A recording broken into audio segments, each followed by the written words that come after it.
and I'm traveling to Plovdiv, which is around 250 kilometers from my town. And yeah, it's going to take some time, I guess. I'm waiting for some people to come with me. They are still not here. As we can see in the mirror, there is no one behind me, but they're going to catch up. I'm driving kind of slowly on the highway, so when I get near, I'm going to hopefully take some footage to show you how it looks like on the track. But yeah, I have around 2 hours trip ahead of me. Okay, so after how much? Around 2 hours and a half, a little bit more, we are finally at the track. And yeah, there is a lot of people already, which is normal because we are a little bit late. So let's settle ourselves, and I'm going to show you what is happening. So the mirror have blue clock, also like mine, the mirror. So we're going to be in one group. We're going to see who's going to give the better time. Just to show you quickly how his car looks inside. Pretty bad, no doubt. Yes, yes, very yes. yes. Well, what are your expectation for today? What time you going to give? Das ist not Deutsch. Yeah, Deutsch, and ich spreche Deutsch. What is the expectation for today? What time you going to give? I don't know, I hope. Another 1.10? 1.10, yeah. 10 seconds, 1 minute and 10 seconds. We're going to see that. You have give it one time, but it was working. So we're going to see what it's going to do. My expectations are hopefully the same. We're going to see how much experience you have on this track. How many years? Tell us the truth. Over 10 years. 10 years, and you are participating every time? Yeah. Yeah, nice. Okay, we're going to see what he's going to make. So now I'm going to hook up the camera in the car, and I'm going to show you what a single WAP looks like. Okay, we're just about to go on the track. So let me see what you have on the helmet behind. Yeah. How is the stress? Very high. Very high.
Интервю му правим. Интервю, защото... Okay, how it was the first run?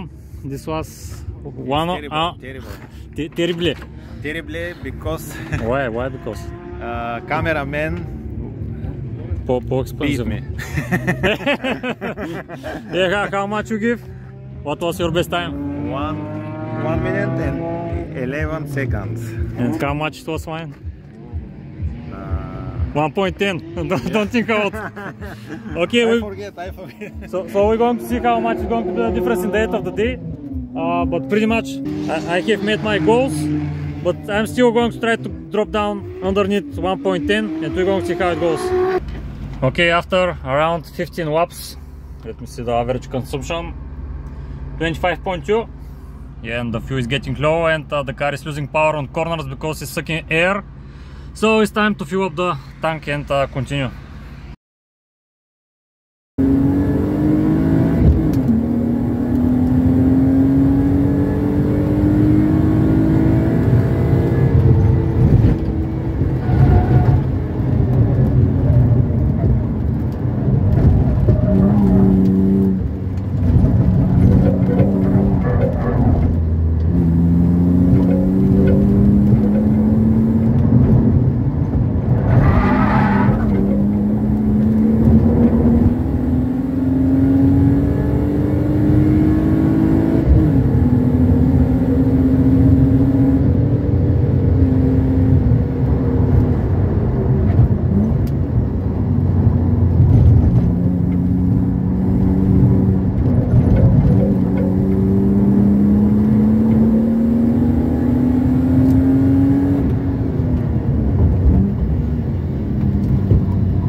So the first day of the event is over. Right now is how much? 7 o'clock. And now we are going to find somewhere to sleep for this night, and tomorrow we're going to continue. Pretty much I managed to do my goal, 1 minute and 10 seconds. But you know how it is, you always want more, so tomorrow I'm going to attempt to make 1 second less. I don't know, am I going to be able, because the tires are getting to feel kind of bad. So okay guys, good night for now, and we're going to see each other in the morning. So, new day, new possibilities, and what comes with them? Gas stations. So just to show you, before we start the second day of the event, I'm going to show you what is the wear of the tires, as you can see here, and on the front. So this is on the front. As you can see, on the front is actually smaller, but yeah, the rear ones have taken much more bit than the front ones. Hopefully they're going to do some work today because I don't have other tires than this. And as you can hear from the video, guys, some strange spring sound from the back. I cannot find anything wrong on the rear axle that is making me some issues, so I'm not sure what's happening, but everything seems stiff and on place, so I'm going to keep driving like this.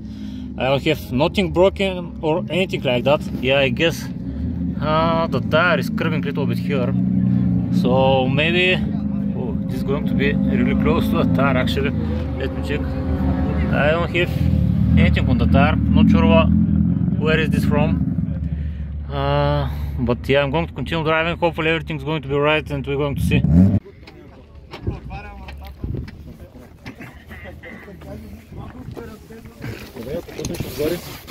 Miro, what is happening down there?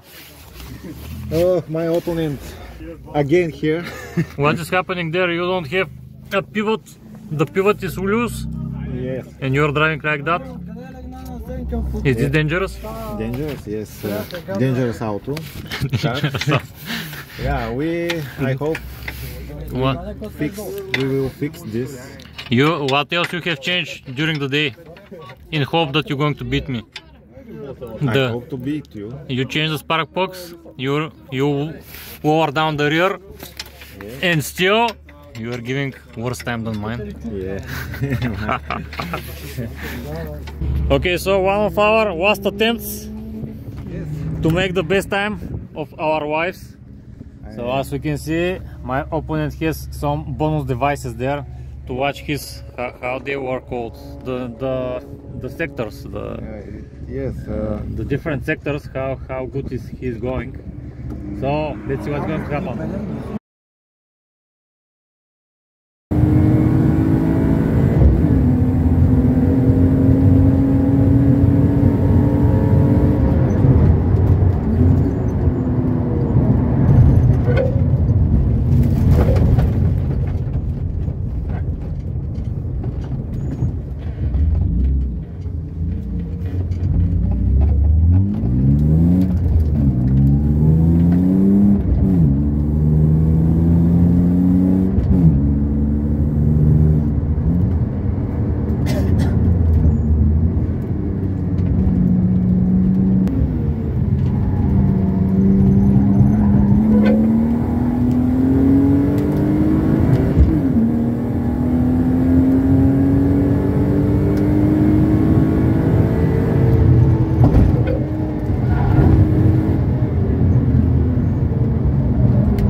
So as we can see, my best time is 1 minute and 10 seconds.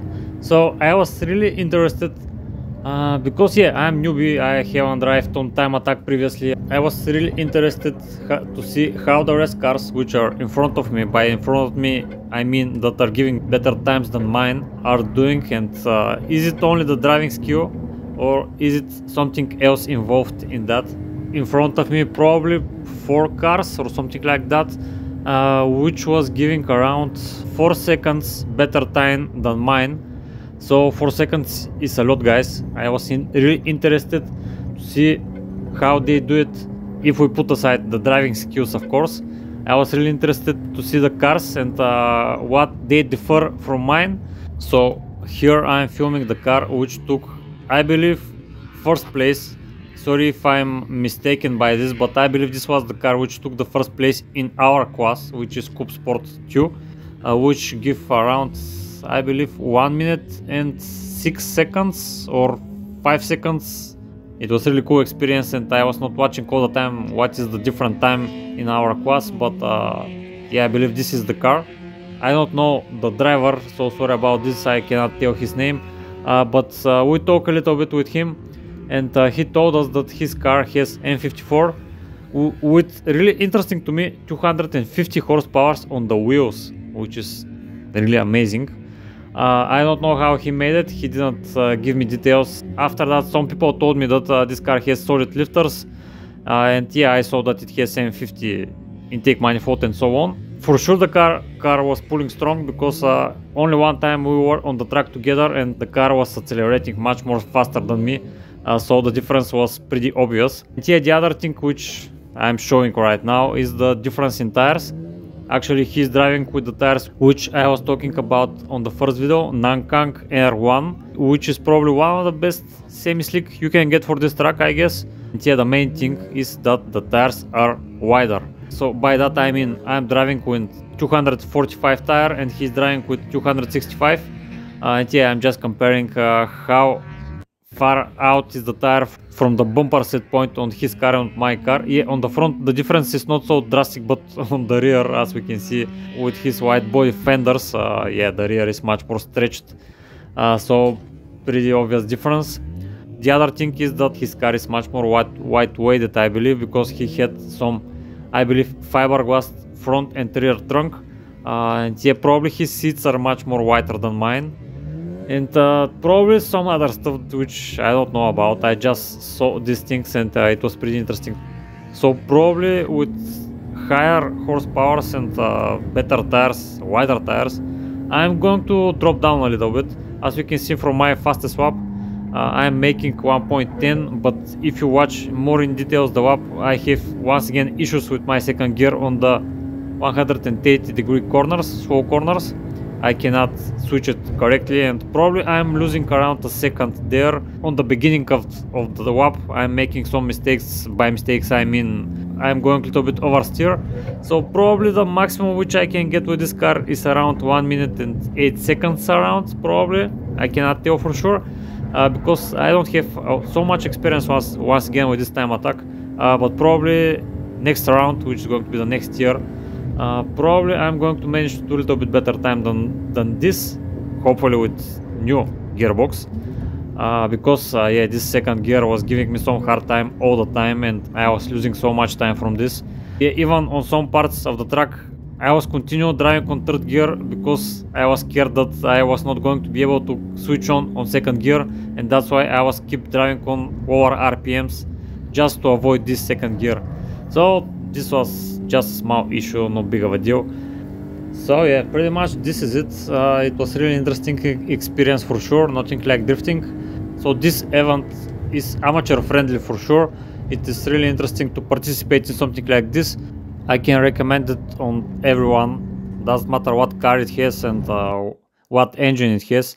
This is a real experience, and you cannot test your car on the limit like this on the street, because you know how it is with the cups and the traffic and everything else. You cannot relax yourself with the car like on a track like this. I can assure you 100%. Doesn't matter what you think, how good driver you are or not. When you start driving versus a guys with real experience, you're going to be disappointed really quickly. I can assure you that. I don't want to go in details about this. I just wanted to share this time attack event, this BMW Cup with you guys. It was pretty interesting for me, hopefully for you also. So thank you for watching, guys, and see you in the next video.